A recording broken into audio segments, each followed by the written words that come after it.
It's the name of a famous method. In this method, you set goals for yourself on a daily or weekly. You start to put cross to the days on which you have reached your goal. You make a chain with these crosses and you don't give up. You don't break that chain. But you have a problem.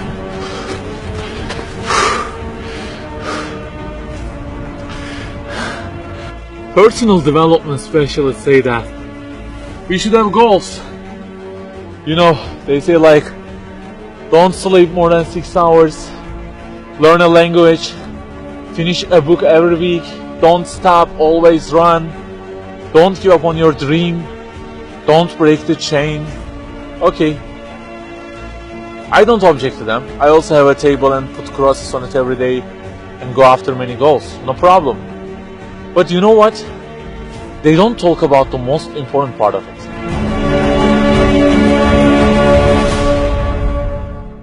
Let me give you a simple mathematical example.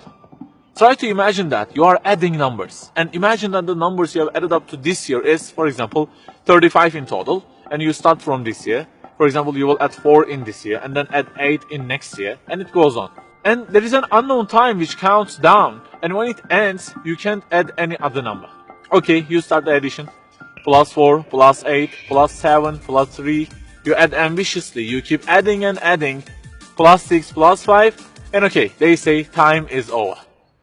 Then you realize that you have added the numbers into a giant parenthesis, and there is a zero multiplication at the end of it. It wipes out all the numbers you have added all those years, and the result becomes 0. Of course, you are disappointed. All your efforts have been wiped out by the 0. A regret arises inside of you. You say, I wish I had seen the whole picture at the beginning and realized that 0 and changed it with 1 before I started the addition. I think you got the point.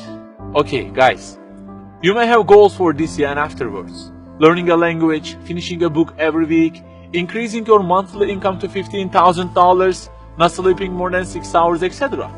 But for what? For what do we set goals exactly?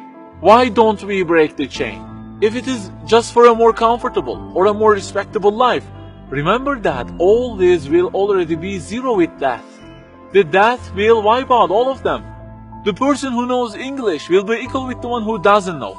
The one who earns more will be equal with the one who earns less. The one who can reach his goals will be equal with the one who can't. So, if at the end of it, the death will 0 everything, so what is the meaning of adding more numbers with an ambition? It just increases the degree of the disappointment that you will feel. So the logical thing is seeing the whole picture at the beginning. In this life journey, which will end in an unknown time, my first job must be to prevent death from being 0. Well, can I really prevent death from being 0? I mean, since everything will leave my hands and will be lost, is there any other way that would transform them into something eternal? I mean, isn't there any kind of stamp for eternity that would impress all of the things that I possess and say, look, there is a seal on them and you can't wipe them out, okay? They will remain forever. The only one to say such a thing is the owner of the everything. And he says, Kullu şeyin halik. Everything, the languages you learn, the money you earn, the books you read, everything will be perished, illa wajhah, except their way towards Him.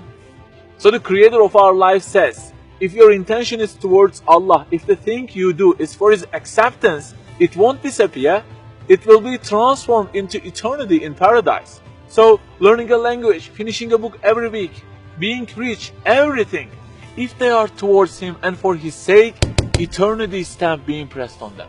For example, in this year, I will study English for 10 minutes daily.